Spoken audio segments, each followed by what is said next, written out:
Caríssimos alunos, neste sexto vídeo sobre retribuição do trabalho, nós iremos tratar sobre as parcelas de natureza não remuneratória.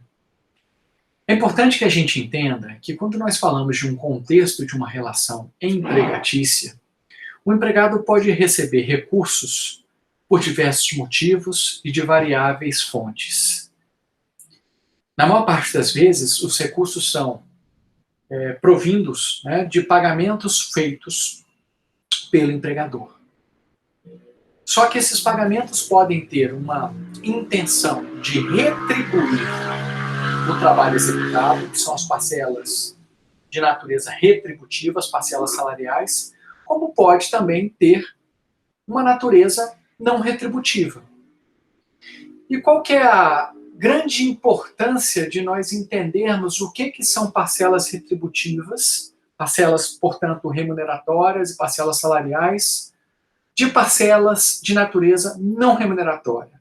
É porque as parcelas de natureza não remuneratória não repercutem em outras parcelas, ao passo que as parcelas salariais, as parcelas remuneratórias, elas repercutem sobre outras parcelas. Para ficar claro, quando o empregado recebe, por exemplo, horas extras, além do seu salário mensal ordinário, essas horas extras, elas repercutem sobre o aviso prévio, sobre o 13º, sobre as férias,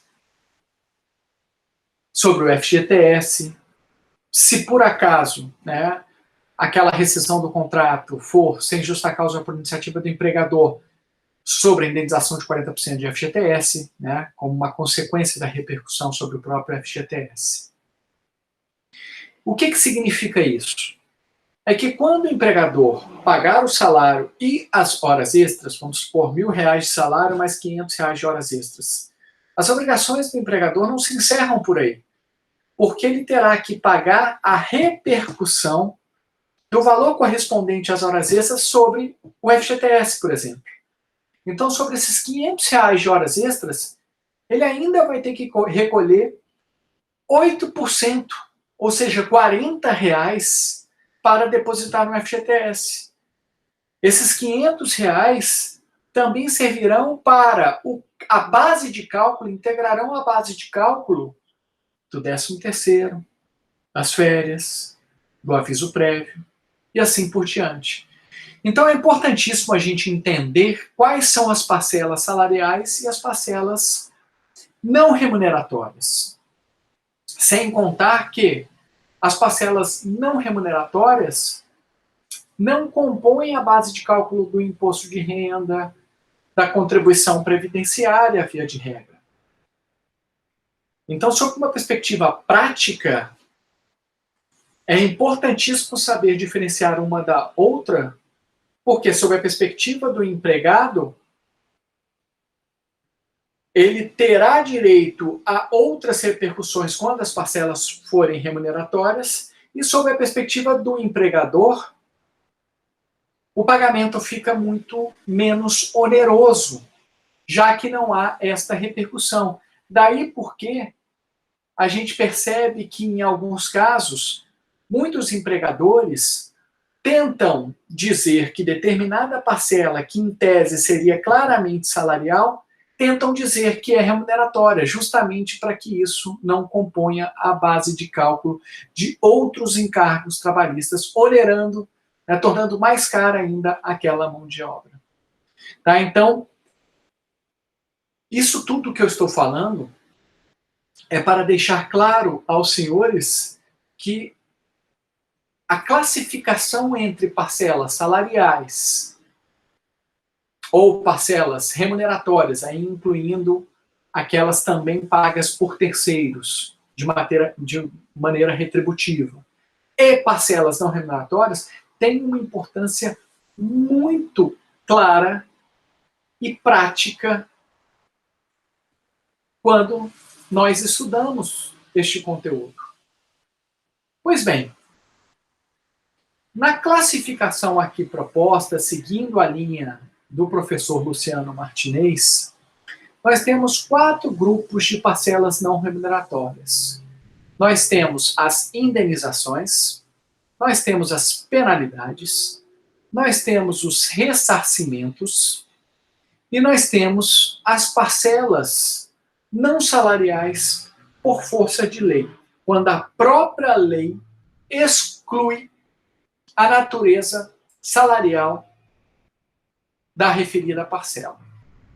Iremos inicialmente falar das parcelas indenizatórias. As indenizações são parcelas de natureza não remuneratória pagas no contexto da relação trabalhista para restituir ou compensar o ofendido, que pode ser empregado ou empregador, por prejuízo material ou moral sofrido em razão de ato omissivo ou comissivo, ilícito, culposo ou doloso em virtude de atividade ou em virtude de atividade de risco desenvolvida pelo autor do dano. Então, as indenizações, elas também são pagas no contexto trabalhista. E qual que é o fundamento, qual que é a racionalidade, a lógica que há por trás das indenizações?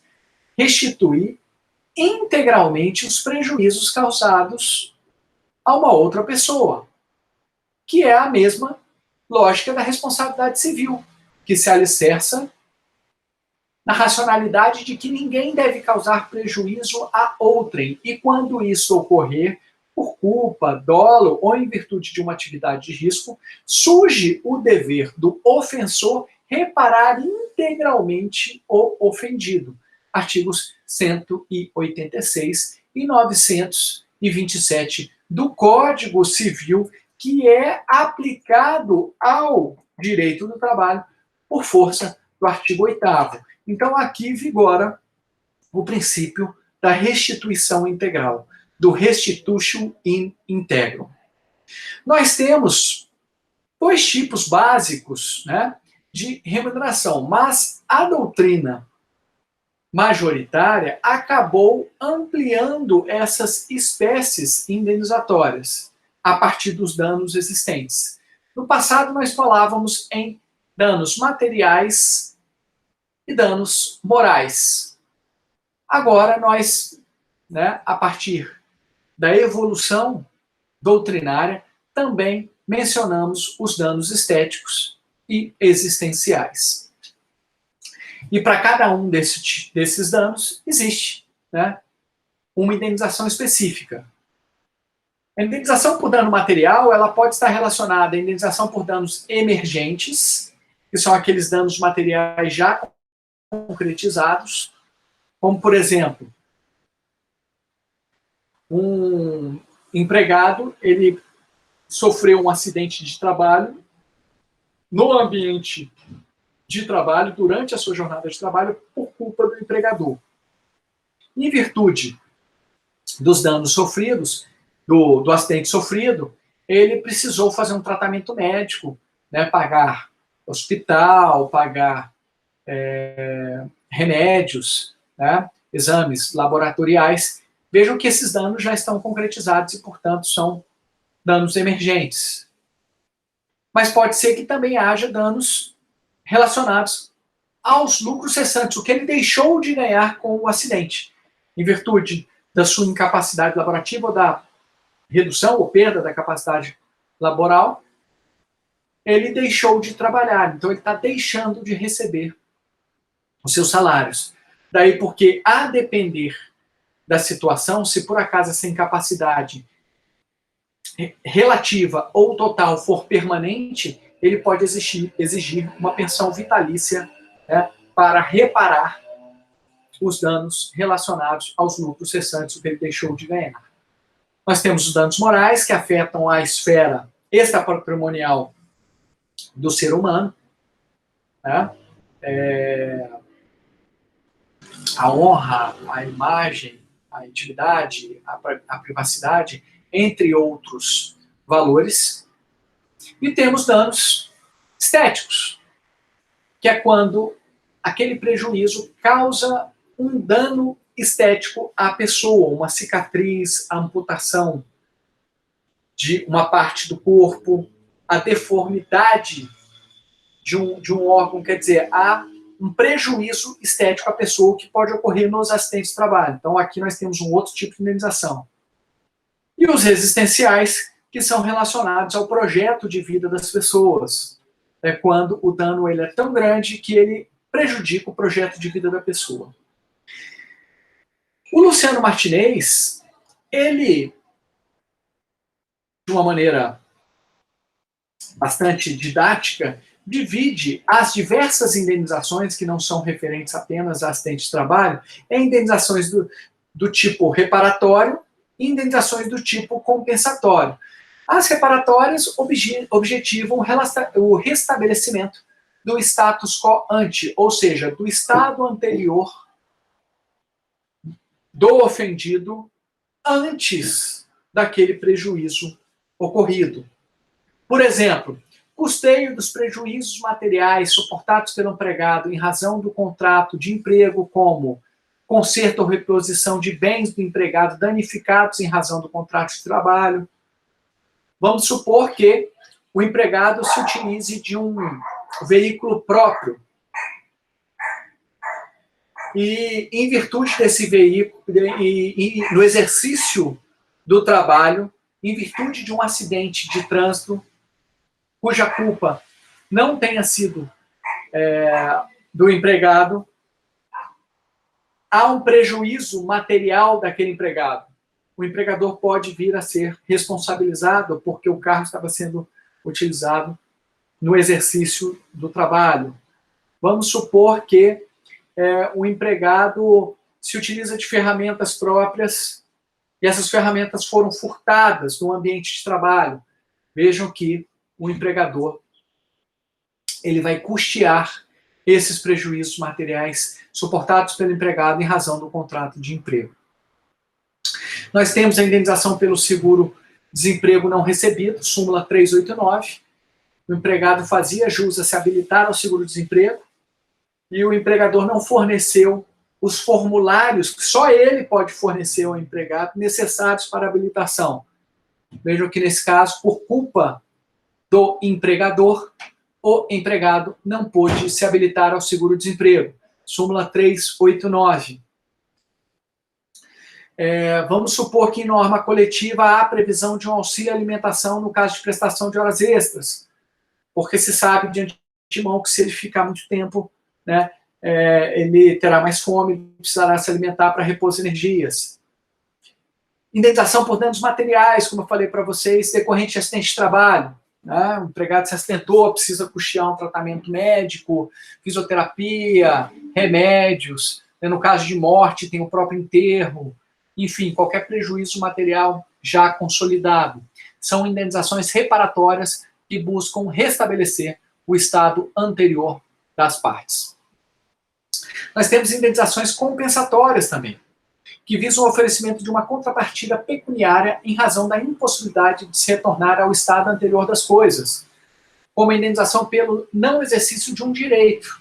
Vamos supor que o empregado já adquiriu o direito às férias, a gozar as férias, ele já venceu o período aquisitivo de, né, aquele ciclo de 12 meses contados da data de admissão daquele empregado, só que o contrato se encerrou antes e ele não pôde gozar das férias. Ele vai ter direito a férias indenizadas. Vamos supor que o empregador tenha dispensado o empregado sem justa causa, ele vai ter direito a um aviso prévio, só que o empregador dispensa do cumprimento do aviso prévio. De todo modo, ele vai ter que pagar de forma indenizada esse aviso. Vamos supor que o empregado tem uma garantia no emprego provisória, como a gestante, e é dispensada sem justa causa no momento em que ela se encontra grávida. Ela vai ter direito a uma indenização substitutiva da garantia do emprego, de todos os valores que ela faria jus caso ela permanecesse no emprego durante o período de estabilidade dela, que no caso da gestante é do momento da concepção, do início, portanto, da gravidez, até 5 meses após o parto. No caso de contratos por prazo determinado, como nós vimos, se o empregador dispensar o empregado no meio do contrato por tempo determinado e não houver cláusula de rescisão antecipada recíproca, ele vai fazer jus à indenização do artigo 479 da CLT, que é os salários da metade do período que faltava para terminar o contrato por tempo determinado. Indenização pela perda não causada ou por desemprego involuntário e motivado, a indenização de 40% ou 20% de FGTS, quando é dispensado sem justa causa, ou num caso de rescisão indireta, culpa recíproca, rescisão consensual. Indenização como incentivo à adesão de PDVs, né? Programas de demissão voluntária, programas de desligamento voluntário, programas de aposentadoria involuntária. Veja que em virtude de não mais trabalhar, né, na empresa, de aderir a um programa demissionário, ele fará jus a uma indenização. Indenização pela rescisão imotivada ou indireta no trintite que antecede a data base, né, do artigo 9º da Lei 7.238. É uma indenização correspondente a uma remuneração, se ele for mandado embora antes ou no período anterior a 30 dias da data base, ele faz jus a uma remuneração porque ele não está tendo direito de ter os benefícios que viriam com a nova norma coletiva. Lembrando que data base é aquela data histórica que as normas coletivas em uma determinada categoria passam a vigorar. Então, se ele é mandado embora um pouco antes, né, e a lei fala em 30 dias antes, no período de 30 dias antes do trintídio anterior, portanto, né, a data base, ele vai fazer jus a essa indenização adicional. Isso se for mandado embora por rescisão imotivada por iniciativa do empregador ou rescisão indireta. Indenização pelo sofrimento moral causado também, obviamente, tem caráter compensatório.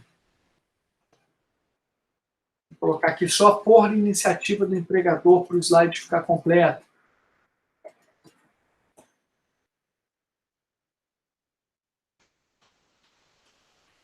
É importante que, com a reforma trabalhista, houve a parametrização dos critérios para estabelecimento da indenização por danos morais. Isso vale apenas para as relações empregatícias. E é importante que esses parâmetros, eles não se aplicam a danos extrapatrimoniais decorrentes de morte. Só se aplicam para os outros danos morais que não decorrem de morte, sem excluir, né, os danos em terceiros, danos morais em terceiros, ou os danos coletivos. Importante dizer também que o rol do artigo 233, que fala quais são os bens tuteláveis, né, juridicamente tuteláveis, ele não é taxativo, a doutrina tem entendido que ele é meramente exemplificativo, até porque ele acaba por excluir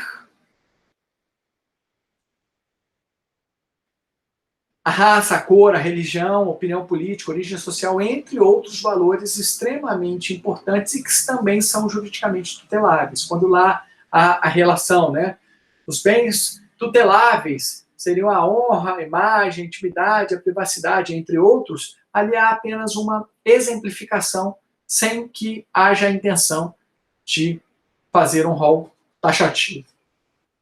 O artigo 223b permite que também seja reconhecido em favor da pessoa jurídica indenização por danos morais nas hipóteses de difamação da marca por empregado. Então, se o empregado difamar o seu empregador, né, difamar a marca do seu empregador, a pessoa jurídica pode ser destinatária de uma indenização por danos morais.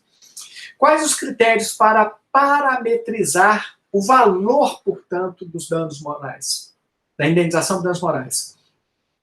Natureza do bem jurídico tutelado, intensidade do sofrimento ou da humilhação, possibilidade de superação física ou psicológica da própria vítima, reflexos pessoais e sociais da ação ou da omissão, extensão e duração dos efeitos da ofensa, as condições em que ocorreu a ofensa ou prejuízo moral, grau de dolo ou culpa, ocorrência de retratação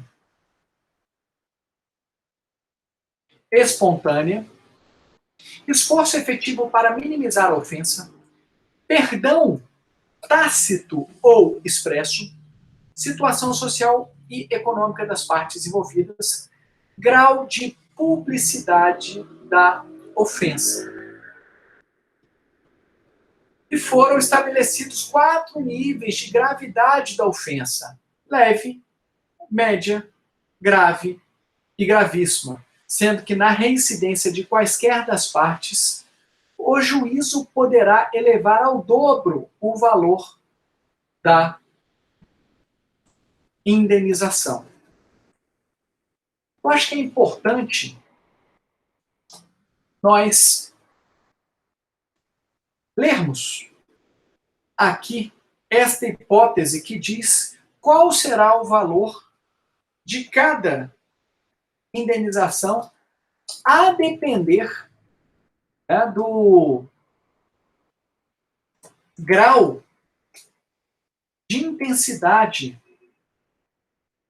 do dano, que é o que está estabelecido no artigo 223G, parágrafo 1º da CLT. Se julgar procedente o pedido, o juízo fixará a indenização a ser paga a cada um dos ofendidos em um dos seguintes parâmetros, vedada a acumulação. 1. Ofensa de natureza leve, até 3 vezes o último salário contratual do ofendido. 2. Ofensa de natureza média, até 5 vezes o último salário contratual do ofendido. 3. Ofensa de natureza grave, até 20 vezes o último salário contratual do ofendido. 4. Ofensa de natureza gravíssima, até 50 vezes o último salário contratual do ofendido. Lembrando que para casos de morte não se aplicam esses parâmetros. De todo modo, esse dispositivo foi muito criticado na reforma trabalhista, né, porque dá a entender que quem recebe salário contratual maior tem direito a uma indenização moral maior, que na prática é isso que vai acontecer. Se o meu salário contratual for de R$1.000 e o dano que supostamente o juízo identificou foi de natureza leve, eu vou receber apenas 3 vezes, no máximo até 3 vezes o último salário contratual, que é de R$1.000, então R$3.000. E de repente, o dano que eu tive foi o mesmo que o dano que um outro empregado com salário superior recebeu. Vamos supor que o salário de uma outra pessoa seja de R$30.000. Meu empregador, no mesmo momento, me chamou de feio e chamou o meu colega de feio. Só que o meu salário era de 1.000 e o do meu colega era de 10.000. O meu colega pode receber, por exemplo, até R$30.000, caso o dano seja classificado de natureza leve, e eu vou receber R$3.000. Então gera uma distorção injustificada. Por isso, houve uma crítica muito grande, né, da forma como essa parametrização foi feita. É importante destacar que, de fato, né, é quase que impossível existir uma uniformidade quando tratamos de valores de indenização por danos morais, porque, primeiro, os juízes que vão julgar os diversos casos no Brasil são diferentes, pensam diferentes e têm sensibilidades distintas para cada uma das situações. Então pode ser que numa situação muito semelhante à outra, um juiz entenda que seja de natureza leve, outro que entenda que seja um dano muito grave. Vai depender muito da suscetibilidade de cada um. E o fato é que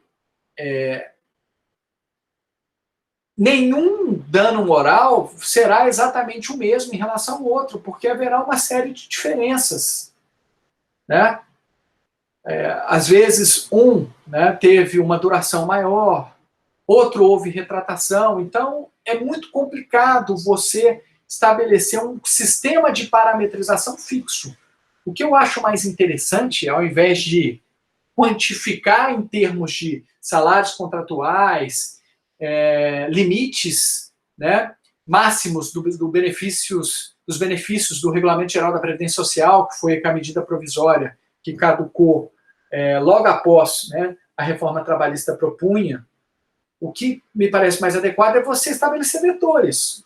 Né? Olha, é importante você avaliar esta forma, mas você precificar o dano moral é sempre muito complicado. Pois bem, o segundo grupo é de penalidades, e aqui nós destacamos 3 tipos de penalidades. Multas do artigo 477, multa do artigo 467 e multas convencionais. As penalidades são parcelas que correspondem a uma punição pecuniária a quem transgride comando legal ou contratual. Vamos falar primeiro da multa do artigo 477, parágrafo 8º da CLT. Quando que ela ocorre? Quando o empregador deixa de cumprir as obrigações rescisórias dentro do prazo estabelecido por lei. Quais são as obrigações rescisórias de um empregador por ocasião da rescisão contratual? Né? Pagamento das verbas rescisórias devidas e comunicação com a correspondente comprovação ao empregado aos órgãos competentes da rescisão contratual. Então, tem que comunicar à Caixa, tem que comunicar, né, ao Ministério do Trabalho, que agora é uma secretaria especial, enfim, tem que comunicar esses órgãos para informar que o contrato foi rescindido. Se o empregador não fizer essas obrigações dentro do prazo estabelecido, e qual é o prazo? 10 dias, ele pagará uma multa no valor de uma remuneração mensal em favor do empregado. E esses 10 dias contam-se da onde? Depende. Conta-se da extinção do contrato de emprego em rescisões contratuais com aviso prévio trabalhado e rescisões sem aviso. Então, por exemplo, uma justa causa do empregado. O empregado cometeu uma falta grave e foi dispensado por justa causa. Não tem aviso prévio nesta rescisão. Então, vai se contar imediatamente do último dia do contrato, que foi do dia que ele foi dispensado por justa causa. Não tem aviso prévio. Vamos supor que o empregado foi dispensado sem justa causa, tem aviso prévio, ele trabalhou no aviso. O empregador terá 10 dias para cumprir as obrigações rescisórias contados do último dia do contrato, do término do aviso, por exemplo, trabalhado. Agora vamos pensar se ele foi dispensado sem justa causa com aviso prévio indenizado. Portanto, o aviso prévio não foi mais trabalhado e o aviso prévio foi indenizado.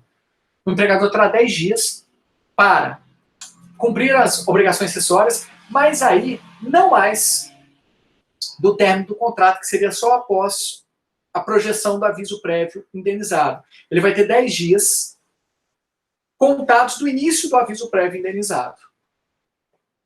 Muito cuidado com a literalidade da nova redação do parágrafo 6º, porque a nova redação diz que são 10 dias sempre do fim do contrato. Mas a doutrina tem entendido que não. Depende se tem aviso, se o aviso for trabalhado ou indenizado, ou em rescisões que não tem aviso. Quem está dispensado de efetuar o pagamento das verbas rescisórias dentro desse prazo de 10 dias? A massa falida. Por quê? Isso, claro, se no momento do pagamento das verbas rescisórias já tivesse sido decretada a falência. Súmula 388. Porque se já tivesse sido decretada a falência, a massa falida não consegue pagar, não consegue tirar bens do juízo universal da massa falida para pagar os empregados. Na verdade, esses empregados eles terão que habilitar os seus créditos no juízo universal da massa falida para que recebam junto com os demais credores, claro, dentro de cada ordem preferencial. E também o empregador que atrasar o cumprimento das obrigações rescisórias por culpa do empregado também está dispensado da multa do 477. Muito raro essa segunda hipótese. Né? Por quais motivos o empregador não cumpriria as obrigações rescisórias dentro do prazo por culpa do empregado? O empregador tem que depositar no banco via de regra. Né? Claro, se esse for o costume do contrato, se os salários já tiverem sido depositados no banco durante o contrato de trabalho. Mas ele, em tese, tem que cumprir. Mas pode acontecer numa situação excepcional de o atraso decorrer de culpa exclusiva do próprio empregado. Eu me recordo de um caso que, à época, eu advogava, eu ainda não tinha passado no concurso, e era uma empresa pequena e que a pessoa que cuidava do RH da empresa, o RH praticamente se resumia a ela, né, era uma empresa de 20 empregados, ela que estava sendo mandada embora. Então ela marcou no sindicato a homologação da rescisão contratual, mas não informou ninguém. Então vejam que ela agiu de má fé e, portanto, ela causou o atraso nas obrigações rescisórias. Professor, em recuperação judicial, em princípio a jurisprudência tem entendido que as empresas em recuperação judicial precisam pagar dentro do prazo. E se na verdade a gente está falando de uma empresa que não era empregadora, mas era responsável solidária ou subsidiária? O entendimento é que haverá também a responsabilidade solidária ou subsidiária do pagamento da multa do 477. Ou seja, como empregador, o devedor originário não pagou, o responsável solidário ou subsidiário teria a responsabilidade de pagar a multa para o devedor originário. Um caso típico para vocês lembrarem, dois, né? Empresas do mesmo grupo econômico, que é uma responsabilidade solidária, como os senhores bem sabem. Se o empregador não pagou dentro do prazo as obrigações rescisórias, não cumpriu as obrigações rescisórias, as outras empresas são responsáveis solidárias por todas as dívidas, inclusive a do artigo 477. Mesma coisa em relação à terceirização do tomador de serviço, que é um responsável subsidiário. Se o empregador não pagou as obrigações rescisórias dentro do prazo, o responsável subsidiário será responsável também por este pagamento, claro, de forma subsidiária, ou seja, primeiro é necessário que se busque o cumprimento da obrigação pelo devedor originário, caso ele não tenha bens suficientes, aí a execução se direciona para o responsável subsidiário. Entes públicos. Vamos supor que o município contrate os seus servidores no regime seletista, portanto, todos são empregados públicos. Este município ele vai ter que pagar as verbas acessórias dentro do prazo de 10 dias? Sim. OJ 238 da SBDI 1 do TST. Aí, na hipótese de rescisão indireta. Rescisão indireta é aquela rescisão do contrato que ocorre por iniciativa do empregado em virtude de uma falta grave cometida pelo empregador. A rescisão indireta, ela é determinada em juízo. O empregado vai precisar entrar com uma ação trabalhista para que a rescisão indireta seja reconhecida. A questão é, ele entra com ação trabalhista, pedindo rescisão indireta. Aí o juiz, depois de 2 anos, fala, não, realmente você tem direito à rescisão indireta no dia em que você entrou com a ação trabalhista. Aí o empregador fala assim, mas como é que eu vou ser multado se há 2 anos atrás eu não sabia se ia ser reconhecida a rescisão indireta, eu não sabia qual era o valor que eu tinha que pagar para eles. Esse foi o questionamento. Mas mesmo assim tem se entendido, e aqui nós temos o verbete 62, que independentemente da modalidade rescisória, o empregador tem a obrigação de cumprir as obrigações rescisórias no prazo de 10 dias. E, portanto, ele seria condenado à multa do 477. A lógica é basicamente a seguinte. O empregado entrou com uma ação trabalhista, você poderia imediatamente ter reconhecido essa rescisão indireta. Você tinha 10 dias da sua ciência para reconhecer essa rescisão indireta. Você não reconheceu, então você está assumindo os riscos caso essa rescisão indireta seja reconhecida futuramente. Portanto, vem a multa do 477. E aquelas hipóteses em que o empregado é dispensado por justa causa, mas ele entra com uma ação e consegue reverter a justa causa. Só para vocês entenderem, quando o empregado é dispensado por justa causa, ele vai ter direito, basicamente, ao saldo de salário e férias vencidas se houver. Quando ele é dispensado sem justa causa, ele tem direito a várias outras parcelas, aviso prévio, 13º, férias, multa de 40% da FGTS e assim por diante. férias, né, intensivas, proporcionais. A discussão é se houve a reversão da justa causa em dispensa sem justa causa, o empregador não pagou tudo que devia. Se ele não pagou tudo que devia, ele está em mora em relação às suas obrigações rescisórias. E por isso que, se houver uma reversão de uma rescisão por justa causa em uma dispensa sem justa causa, o empregado fará jus à multa do artigo 477. É importante que vocês entendam que ele tem prazo de 10 dias para pagar todas as verbas devidas. Se ele não paga as verbas devidas, ele vai, né, ser condenado à multa do 477. Aí pode pagar parcelado, nos 10 primeiros dias paga metade, depois paga nos outros 30 paga metade, ainda que o empregado concorde? Não, não pode. Se pagar parcelado e ultrapassar o prazo de 10 dias, estabelecido em lei, incide multa do 477. E se por acaso não tinha vínculo empregatício, em tese o tomador de serviço, que é o suposto empregador, não sabia que tinha essa obrigação de pagar em 10 dias, não faz o pagamento de todas as verbas acessórias em 10 dias. O empregado ajuiza uma ação, o vínculo empregatício é reconhecido, e várias verbas rescisórias são reconhecidas como de direito do empregado, que ainda não foram pagas pelo empregador. Este tomador de serviço que se tornou empregador em virtude do reconhecimento do vínculo empregatício vai ser condenado em multa do 477? Vai. É o mesmo assunto, ele se arriscou. Né? A multa do 477 é um direito trabalhista como outro qualquer, como 13º, como as férias. Então, se o vínculo foi reconhecido em juízo e o tomador de serviço não pagou as verbas acessórias todas devidas dentro do prazo de 10 dias, haverá a condenação à multa do 477. Segunda multa do 467. Quando ela ocorre?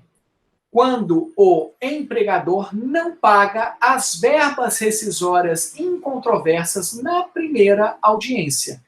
Então, aqui, o que é importante é não pagamento das verbas rescisórias na primeira audiência judicial. Qual é a finalidade da multa do 467? É incentivar que o empregador não enrole e pague rapidamente aquelas verbas rescisórias que são devidas e que são devidas de maneira incontroversa, que não há dúvida nenhuma quanto ao direito do empregado. Agora, o que os empregadores fazem? Na maioria das vezes, eles se utilizam do artifício de estabelecer a controvérsia. Porque só haverá pagamento de multa do 477 se as verbas rescisórias forem controversas. O que são verbas rescisórias incontroversas? São aquelas verbas rescisórias que o direito é reconhecido pelo empregador.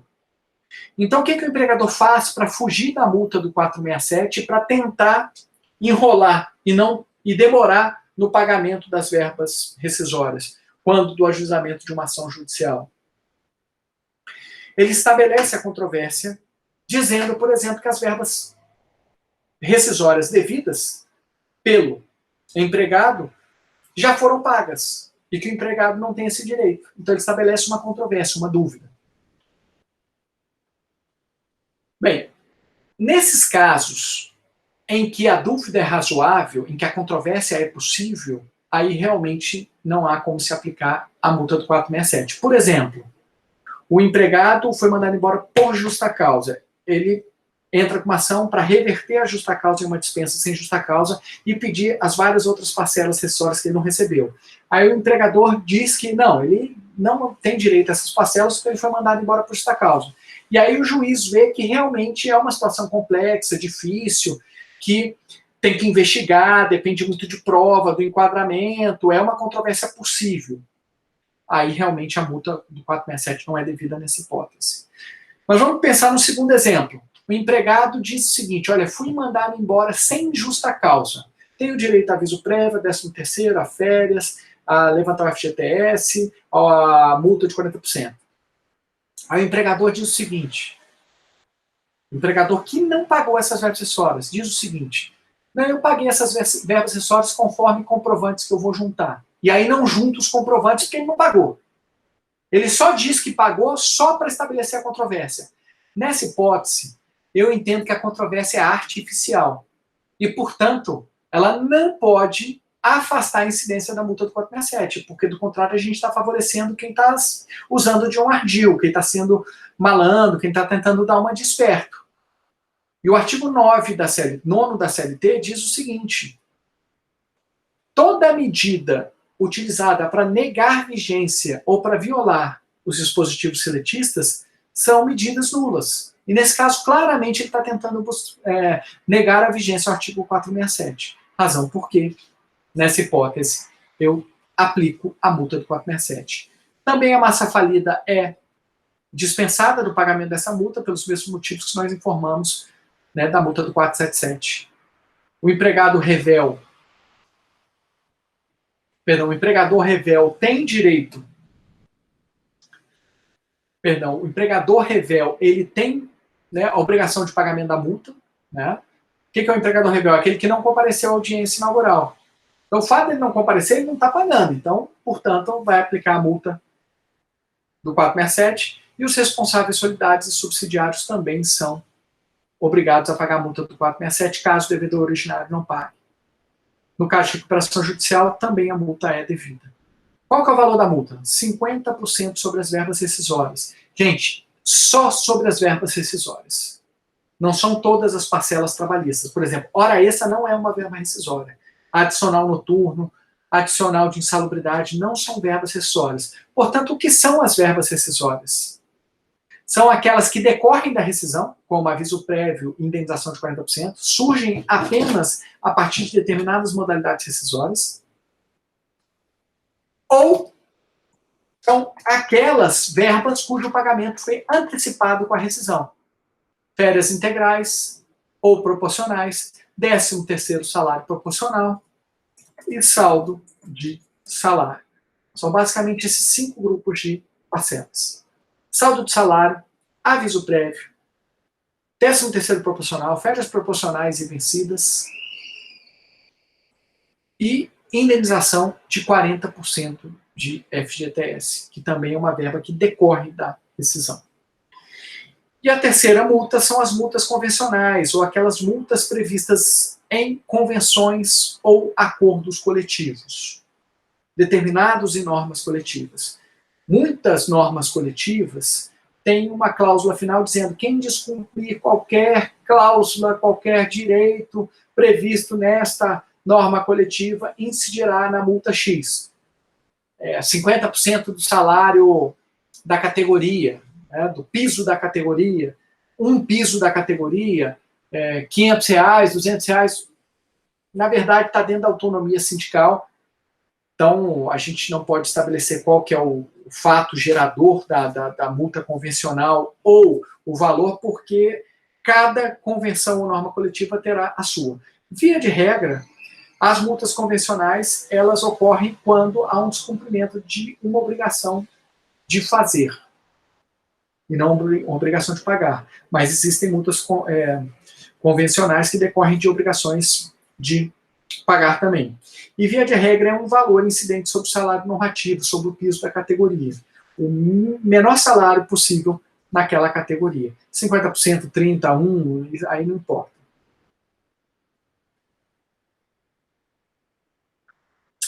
Pois bem, às vezes, né, existem multas convencionais estabelecendo valores diários, como, por exemplo, 0,2% das verbas rescisórias que não foram pagas por dia. É importante notar que, se a multa tiver valor crescente, ela nunca pode ultrapassar o valor do principal, por força até do que dispõe o artigo 412 do Código Civil. Isso já está também na UJ 54 da STI 1 do TST. E às vezes as normas coletivas repetem só o que está na lei. E aí os empregadores falam o seguinte: não, mas aí eu não estou descumprindo a norma coletiva, eu estou descumprindo a lei, portanto não deve incidir multa. Mas a súmula 384 diz o seguinte: se a norma coletiva disser a mesma coisa que a lei, né, uma cláusula específica dizendo quem trabalhar além da jornada de trabalho vai ganhar uma hora extra com adicional de 50%. É a mesma coisa que está no texto legal. Mesmo assim, haverá incidência da multa convencional. Então, nós vimos indenizações, penalidades e agora ressarcimentos. Ressarcimentos são parcelas pecuniárias não remuneratórias pagas antecipada ou posteriormente ao empregado para repor ou custear despesas por ele arcadas em favor de seu empregador, sem que resultem em aumento do patrimônio do trabalhador. Como bem ensinado por Luciano Martinez, os ressarcimentos não se destinam à remuneração do trabalho prestado, mas apenas à reposição das despesas efetuadas em serviço. Qual que é o fundamento legal dos ressarcimentos? Que ninguém deve causar um prejuízo material e financeiro a outro, e o empregado não pode ter prejuízos financeiros em razão do exercício das atividades laborais. Só que, para que o empregador pague espontaneamente os ressarcimentos, isso deve estar previsto tácita ou expressamente em contrato ou norma coletiva. Ah, o meu empregado viajou. É óbvio que, por lei, o empregador teria que custear essa viagem a serviço. Mas ele somente o irá fazer se houver esse costume na empresa, se for um ajuste tácito ou expresso existente entre as partes. Aí, se não existir esse ajuste, aí, nesse caso, infelizmente, o empregado terá que ajuizar uma ação para ser ressarcido das despesas que teve no exercício do contrato de trabalho. Aí, à luz dos artigos 186, 187, 927 do Código Civil e o artigo 2º da CLT, que diz que os riscos da atividade econômica devem ser suportados pelo empregador. Nós temos 4 espécies, principais de ressarcimentos. A ajuda de custo, que é a parcela pecuniária de natureza ressarcitória que se destina a custear as despesas do empregado em um novo local de trabalho cuja transferência foi determinada pelo empregador. O empregado trabalhava numa cidade e foi transferido para outra. Então, o empregador deve arcar com as despesas dessa transferência, se a transferência foi determinada pelo empregador. Se foi a pedido, não. Se foi a pedido, ele não é obrigado. Mas se o empregador obriga o empregado a transferir de cidade, aí a viagem, a mudança, enfim, devem ser arcadas pelo empregador.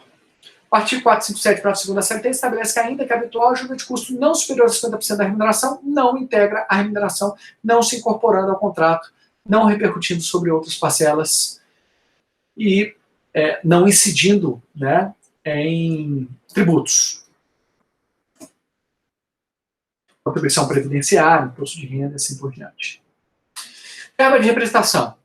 Parcela pecuniária paga antecipadamente pelo empregador para custear despesas destinadas a iniciar ou manter relacionamento comercial com clientes efetivos ou em potencial. Então, o empregado ele precisa participar de muitos almoços com clientes, jantares, happy hours, cafés, ele precisa fazer aquele agrado para o cliente para manter essa relação comercial, ou iniciar uma relação comercial com o cliente.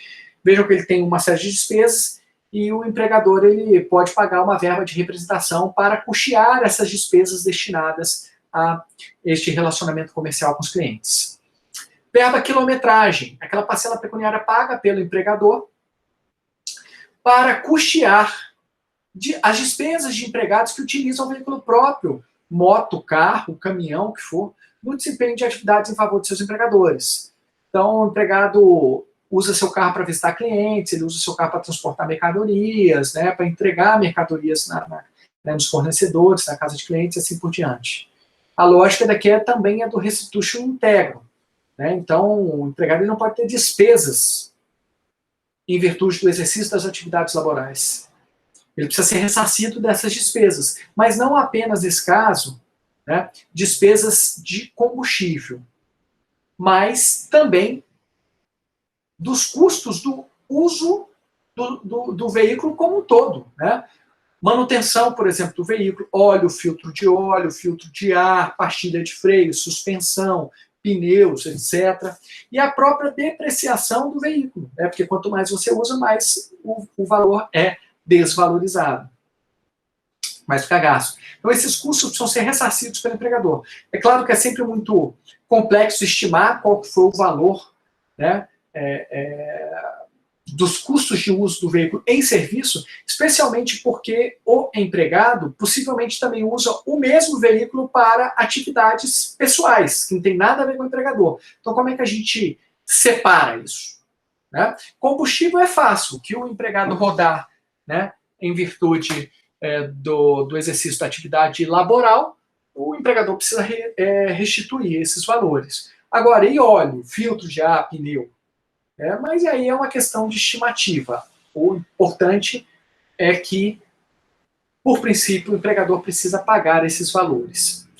E a jurisprudência também, senhores, firme no sentido de que se o uso do veículo é obrigatório pelo empregado, o uso do veículo próprio, né, o uso do automóvel particular é obrigatório pelo empregado no serviço, o empregador precisa custear também as despesas que esse empregado teve com o uso do veículo da sua casa até o local de trabalho e do local de trabalho até a sua casa. Porque muitos empregadores fazem o seguinte, eles só custeiam aquele trajeto relacionado às visitas que o empregado fez para os clientes, ou para as casas dos clientes. Mas não custeia, por exemplo, quando o empregado sai do cliente e retorna no final do expediente para sua casa. Ou aquele trajeto em que o empregado está com seu veículo na sua casa e vai até o trabalho para depois sair para ir para os clientes. E a jurisprudência tem entendido que esse trajeto residência-trabalho e trabalho-residência também deve ser custeado pelo empregador quando há o uso obrigatório do veículo. Por quê? Porque se o empregado precisa estar com o veículo no trabalho, o veículo não vai ser teletransportado num portal da casa do empregado até o trabalho para que daí ele saia para fazer as visitas. Necessariamente o empregado vai ter que, né, pegar o seu veículo na sua casa e dirigindo até o local de trabalho para daí sair para as visitas. Então é óbvio que o empregador vai ter que puxar isso também, já que o empregado somente vai conseguir fazer as visitas com o seu veículo se o seu veículo estiver lá no local de trabalho. É essa que é a lógica. Ah, professor, então quer dizer que todo empregado tem direito a ter as despesas de combustível e de carro custeadas pelo empregador? Não, não falei que são todos os empregados. O empregado comum, não. O empregado comum que vai com seu carro próprio, as despesas todas são do empregado comum. Mas o empregado que usa o seu carro particular para visitar clientes ou para realizar atividades laborais durante a jornada de trabalho, esse precisa ter todas as despesas custeadas. Então, a situação é bem diferente. Tá? E, finalmente, diárias para viagens. Parcela pecuniária de natureza ressarcitória, paga antecipadamente ou não, destinada a cobrir as despesas contraídas por empregados em viagens. Hotéis, alimentação, sem prestação de contas. Então, vamos supor, o empregado tem uma diária de R$500. Ele vai ganhar esses R$500 e com esses R$500 ele vai utilizar para fazer qualquer coisa, né? Para gastar com hotel, para gastar com alimentação, para gastar com a sua saída. Ele pode gastar menos ou mais, ele não vai precisar prestar contas. E esses valores, em princípio, são ressarcitórios. Antes da Lei 13.467, a natureza ressarcitória dependia do valor ser limitado a 50% do salário do empregado. Essa limitação caiu, tá?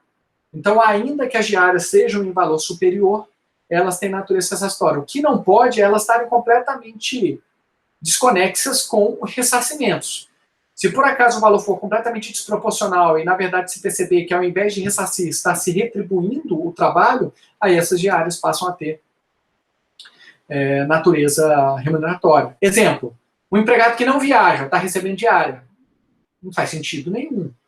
Então, nesse caso, né, a gente percebe que é uma fraude trabalhista né, que o empregador, ao invés de ficar pagando salário para esse empregado, está pagando salário mais diária para que essa parte da diária não incida em outras parcelas, em outros encargos trabalhistas, e aí a mão de obra fica muito mais barata. Seria uma fraude trabalhista clara.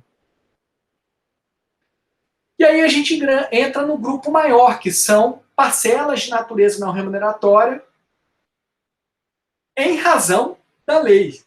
A lei exclui a natureza remuneratória dessas parcelas. E aí nós temos salário família, PLR, participação, né, nos lucros ou resultados da empresa, abono pecuniário de férias, auxílio alimentação do Programa de Alimentação do Trabalhador, abono do PIS, ajuda compensatória mensal, vale transporte, reembolso creche, reembolso babá, prêmios depois da Lei 3.467 e abonos depois da Lei 3.467, lembrando que a Lei 3.467 é a reforma trabalhista. Essas parcelas não remuneratórias, a natureza delas são determinadas por lei, não constituindo base de incidência de qualquer encargo trabalhista ou tributário, sendo pagas à luz de ajustes individual ou coletivo, via de regra. Né? Por exemplo, PLR, não é todo mundo que tem PLR, direito a PLR, não é todo empregado. Não é todo empregado que vai poder ter direito à alimentação.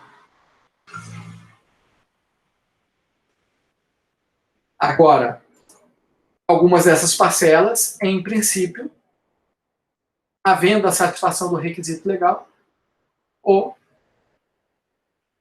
empregado fará jus, como, por exemplo, salário família, se ele tiver filhos menores de 14 anos, né, e for um trabalhador de baixa renda, ele faz jus ao salário família, abono do PIS, né, o vale transporte, se ele utilizar transporte público. Não é todo empregado que tem direito ao vale transporte, só aqueles que utilizam transporte público. Tá? Mas vamos lá a cada uma dessas situações. Salário família, benefício previdenciário pago mensalmente pelo empregador, independentemente de carência, com compensação, quando do recolhimento das contribuições previdenciárias com o valor fixo determinado anualmente pelo governo, em razão, né, de ter filho dependente ou equiparado de até 14 anos de idade ou inválido de qualquer idade. Então, empregado que receba até R$ 1.425 em 2020, porque esses valores mudam, né? Se ele tiver filho ou dependente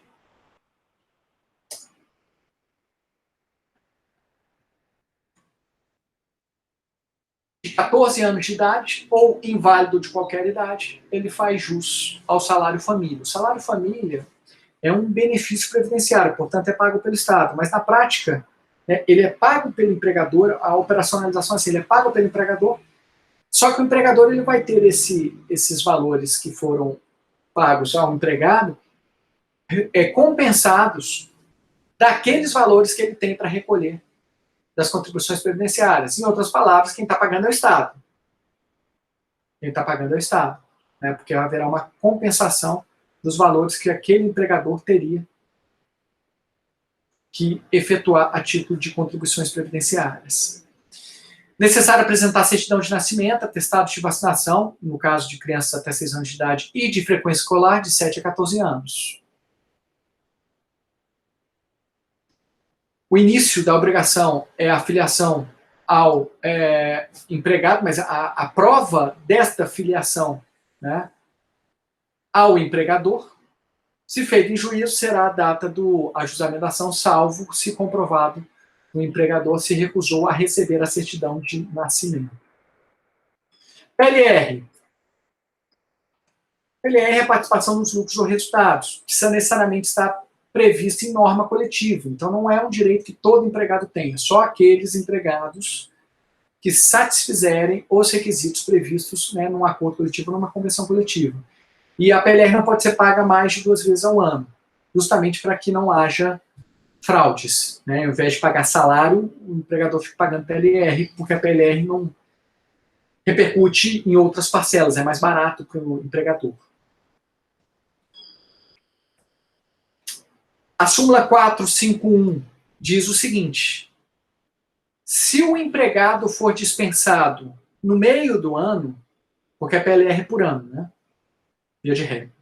Se ele for dispensado durante aquele período em que ele deveria trabalhar para receber depois os lucros ou resultados, ele vai ter direito ao pagamento proporcional até o período que ele trabalhou.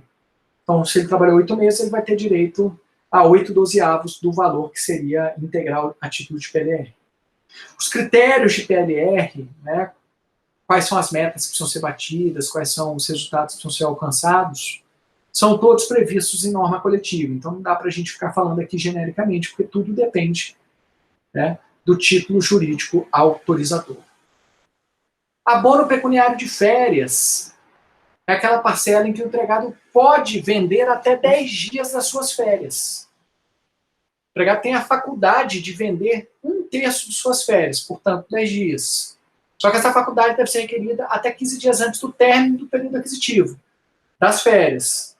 O que é o período aquisitivo das férias? Aquele ciclo de 12 meses em que o empregado está constituindo o direito de gozar 30 dias de férias. Esse gozo será feito nos 12 meses subsequentes ao período aquisitivo, que é o que chamamos de período concessivo. O empregado não pode ser obrigado a vender suas férias. Tá? Tem muito empregador que obriga, que constrange o empregado a vender suas férias. Olha, você vai tirar 20 dias e vai vender 10 para mim. Isso não é possível se fazer.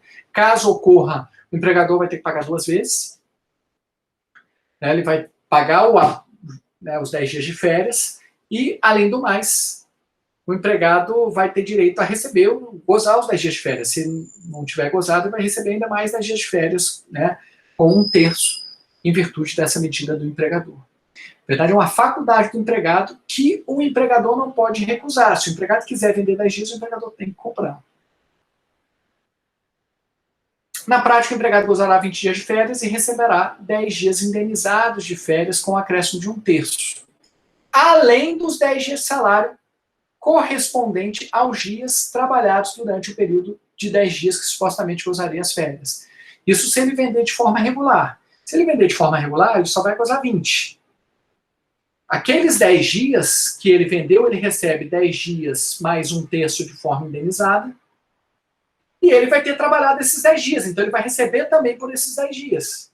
Na verdade, ele vai receber o salário de 10 dias e ainda vai receber mais o correspondente a uma indenização de 10 dias mais 1/3, né, desse período. As férias coletivas, a venda, ao contrário do que ocorre com as férias individuais, somente pode ser feita mediante previsão em norma coletiva. Auxílio alimentação. O empregador não é obrigado a fornecer ou custear a alimentação do empregado. Mas se ele o fizer, ele tem uma série de vantagens. E para o empregado é interessante também. Porque, vamos supor assim, vamos tentar ser objetivos mais profundos. Se o empregador não dá auxílio alimentação para os seus empregados, e o empregado precisa almoçar, né, vamos pensar numa empresa, não num emprego doméstico. Numa empresa, ele vai precisar almoçar ali no centro da cidade, ele vai gastar, o empregado, o seu salário para conseguir almoçar. Então parece ser muito mais inteligente, ao invés do empregador pagar R$2.000 de salário, ele pagar de repente R$1.500 de salário mais 500 de auxílio alimentação, porque esse auxílio alimentação, que seria mais ou menos o que o empregado gastaria para se alimentar na cidade, não vai incidir, né? Se o empregador for inscrito no programa de alimentação do trabalhador, que é um programa público de alimentação, não vai incidir sobre as outras parcelas. Então, para o empregador vai ser muito mais barato, é vantajoso, entendeu? Esse é que é o ponto. Ah, professor, mas quer dizer que a alimentação é sempre não remuneratória? Não. Existem 3 situações que a alimentação ela não é remuneratória. Quando estiver inserido no PAT, que é o Programa de Alimentação do Trabalhador, o J133, quando a alimentação, o pagamento de auxílio alimentação, ticket, o que for, tiver previsto em norma coletiva e, na norma coletiva, se excluir a natureza salarial, e quando o empregado participa do custeio da alimentação. Vamos supor que na empresa tem um refeitório e a empresa paga, fornece essa alimentação in natura, né, a refeição, um buffet, e cobra preço de custo desse empregado. Em vez de cobrar R$15, cobra, sei lá, R$2. Se o empregado participar desse custeio, também não haveria natureza remuneratória. Na verdade, o empregado está pagando por esses valores. Afora essas hipóteses, a alimentação tem natureza salarial. Artigo 458. E aí, mesmo sendo paga em utilidade, em alimentos, né? Feijão, arroz, carne, o valor correspondente a esses alimentos deverá repercutir sobre as demais parcelas.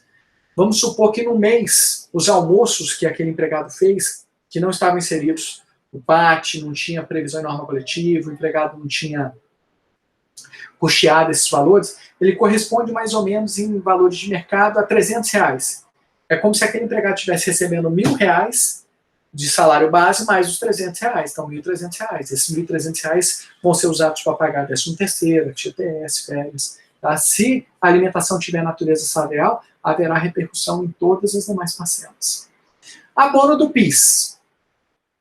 Benefício social correspondente à parcela não remuneratória de um salário mínimo por ano a empregado que tenha recebido até 2 salários mínimos médios por mês com exercício de atividade remunerada por pelo menos durante 30 dias no ano base. Então, naquele ano ele tem que ter trabalhado em atividade remunerada durante 30 dias e, em média, ter recebido até 2 salários mínimos por mês.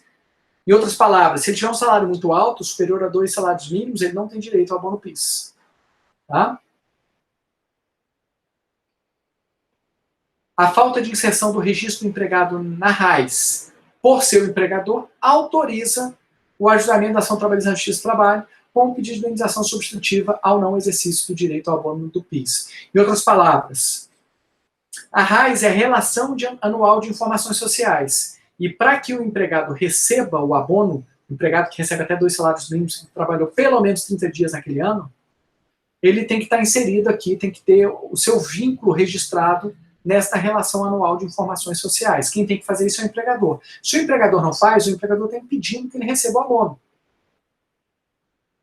de um salário mínimo por ano. E por isso, como o empregador causou este prejuízo ao empregado, o empregado vai poder entrar com uma ação pedindo uma indenização substitutiva. Mas aí já seria uma parcela indenizatória que nós vimos lá atrás. O abono do PIS é quando ele recebe mesmo esses valores, né, do Estado. Ajuda compensatória mensal é uma situação nova da reforma trabalhista, tá, senhores? A parcela não remuneratória que pode ser paga ao empregado durante a suspensão do contrato de emprego no período de 2 a 5 anos, decorrente da participação do empregado em curso ou programa de qualificação profissional oferecido pelo empregador, o que a gente chama de layoff. Tudo em conformidade com norma coletiva e concedido formalmente pelo empregador. A reforma trabalhista, ela autoriza que o empregado suspenda o contrato de trabalho para qualificação, né, para um programa de qualificação profissional, e aí negocie com o empregador uma parcela, né, compensatória, digamos assim, de 2 a 5 meses, para que ele receba essa importância. Tá?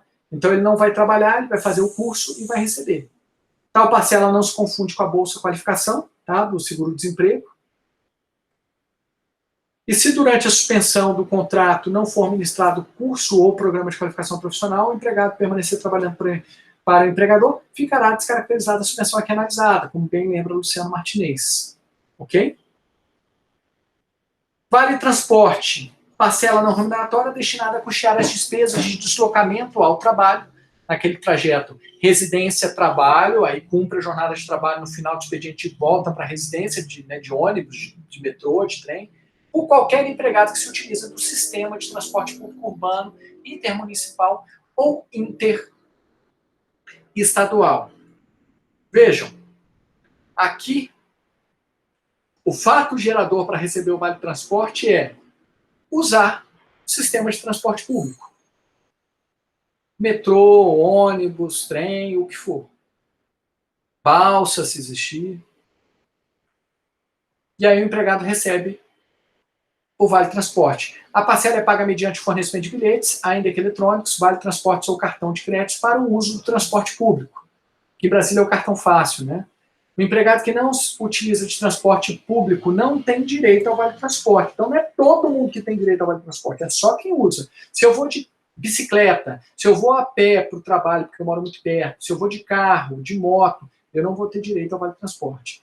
E muitos empregados informam, né, falsamente que se utilizam o transporte público, pegam os vales transportes e vendem. Isso é um crime, isso não se pode fazer. Os servidores públicos e os domésticos podem receber o vale transporte em espécie, em dinheiro, em pecúnia. O restante dos empregados deve receber em bilhete, em vale, né, em crédito, no cartão específico, enfim. Mas, em tese, para os demais empregados, a despeito de a lei exigir, né, que seja feito em vale transporte, o Supremo aqui firmou o entendimento que não haveria natureza salarial mesmo assim, porque esses valores estavam sendo pagos e custeados pelo empregador para o transporte desse empregado usando o meio público.